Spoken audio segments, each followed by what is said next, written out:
Tournament যেমনটাই হোক না কেন মৌলিক জিনিসগুলো ঠিক রাখতে হবে। আমাদের কাজ হচ্ছে খেলা এবং অন্য কারো কাজ হচ্ছে আমাদের টাকা দেওয়া। এ কারণে এত লিগ। আশা করি সামনে এমন হবে না। এটা সহজ কাজ। কারো যদি টাকা থাকে তাহলে সে দল নেবে, না থাকলে দল নেবে না। সহজ ব্যাপার, এমনটাই হওয়া উচিত। সরল মনে বিপিএলে চলমান পারিশ্রমিক ইস্যুর সহজ সমাধান এভাবেই দিলেন ফরচুন বরিশালের English cricketer David Malan.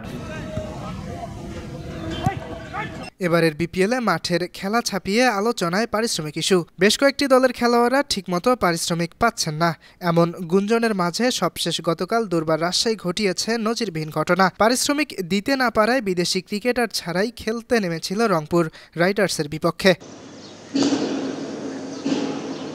Yasir Arafat সবুজ, পাবনা টিভি।